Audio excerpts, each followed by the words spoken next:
So, today with Mr. Shumba, we're going to talk about a couple of things from his past, his plans in the future, and, just get to know him a little bit more. Um, on January 7, you posted and said, don't look down on your talents or gifts. Embrace, develop, nature, and use them to the best of your ability. Somebody somewhere is looking for exactly what you have to offer. What did you mean by that? Goodness. Well, okay, here's the thing. I should have known you were gonna do something like this. When I do post on social media, most of them are like my own personal journal entries for me. So I was at a point where I was debating what I wanted to do, especially in terms of exploring the areas that I believe I'm gifted in. So I was just like, it was a way of addressing, like when you feel like you're not good enough. And I'm just like, someone needs me in this form that I have to send a particular message, and they'll actually receive it better because of the the person who's sending it. Not because I'm special, but I'm just the right person for them to really grasp that message. So that's what I meant, that you may not be perfect, but for your purpose, you are perfect, basically. That's interesting. Where do you think is your gifting and where is your passion? Do they collide?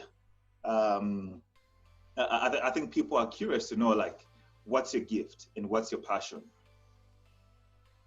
I think putting it into words is a little bit difficult, but if I were to, I would say my passion lies in encouraging, inspiring, and motivating people. Basically, that's what I feel like is my purpose. I just want to uplift someone, encourage someone, motivate, inspire somebody. That's what I would say my passion is. And my gift, I over the years have grown to think maybe I'm good at communicating, particularly through written words. So I would want to write and speak. I'm still learning to speak properly and effectively, but yeah, maybe through speaking and writing. Okay. What are 3 career paths you would take if you knew you would not fail?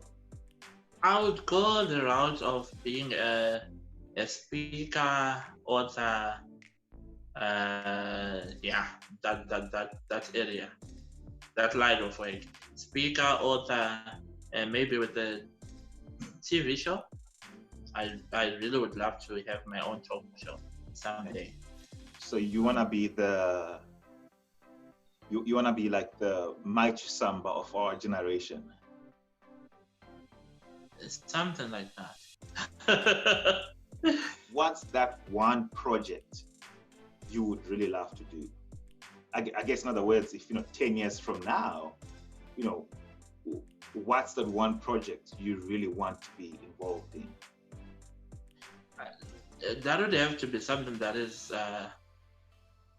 that will touch lives in a really substantial way. And for me, as someone who has a disability, I really know the struggles that I had to go through, particularly in terms of accessibility. So whatever project I work on would be towards making that our society and our community is leaning towards making the place accessible for everybody. What's the one non-negotiable principle you live by? To say God first in everything. Whatever I do is just to align with the word of God. I don't really believe in going on a tangent of that. So that would be my number one principle in life, I guess. Okay. So we're gonna, with the stuff we spoke about, I was trying not to talk about the disability in itself, But I Yeah, think let's just jump into that, since that's what your channel is about.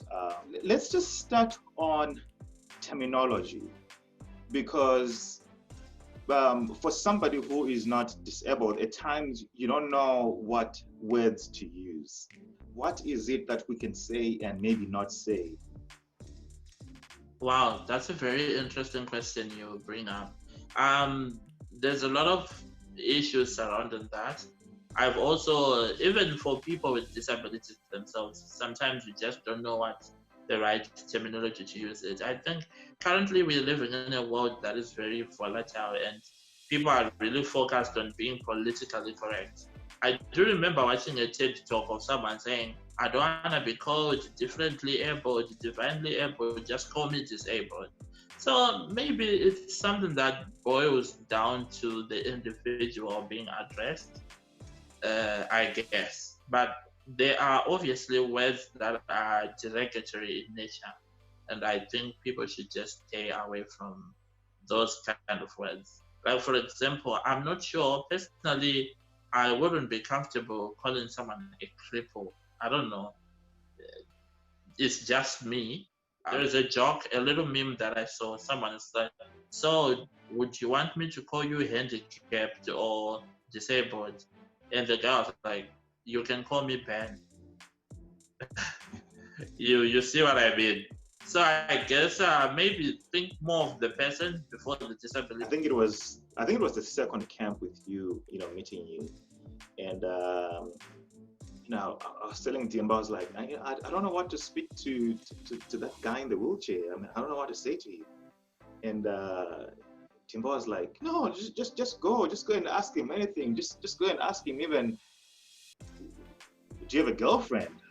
It's like, Timba, how do I ask that? And I took his advice, and I came to you, and we just started talking, and we spoke about everything, and I think that's how our friendship started. Because Dimba had told me, there is no hold bars, and you've spoken that in your previous videos, in terms of, you are just as human as everybody. But Sure. really, how are we, like, for some people, I know, like I'm telling you, I was in that boat. It's just even scary to just come and talk to you. What words do you have of encouragement? Actually, thank you very much for bringing up this question. I was looking at my calendar for my upcoming videos, and I was considering doing a video on how to speak to someone in a wheelchair. But then I wasn't too sure if it was a necessary video. But now that you've said this, I think I'm going to go ahead and do it. Not because people in wheelchairs necessarily deserve a certain special way of being talked to, but I've realized throughout my life that people tend to not know what to say or how to speak to someone who has a disability, but it really shouldn't be that way. Like always say, if you are not sure of something, it's always best to ask. Just go ask the individual and talk to them. But I just want to say, like I said to you before, uh, see the person first before you see the disability. Don't think about the disability. See someone, yes, they're in a wheelchair, but just go say hi. Start from there, and everything else will just flow from that. I'm really happy to encourage you to come and say hi. I mean, imagine we couldn't have been friends, maybe. Yeah. It would have been a completely different life. I'm glad it did. Just a question. What's your greatest fear? I do have fears. Let me call them concerns. Okay, maybe. Uh, Disability brings so many unknowns. Still, there is the human part of me that is very concerned about what the future brings. For example, am I gonna get married? Am I gonna have kids? Am I gonna be single till I die? These are things I think about all the time, if I want to be very honest. So there is that concern. And then there is the concern of being financially independent as well, which would otherwise be easy, but due to so many barriers of entry, accessibility, and stuff, it may make it slightly more difficult for someone with a disability. Man, it was good talking to you, and I hope anybody who's watching this has learned a lot of things from everything that you've said. Yeah, so I think that's the end of it. Awesome.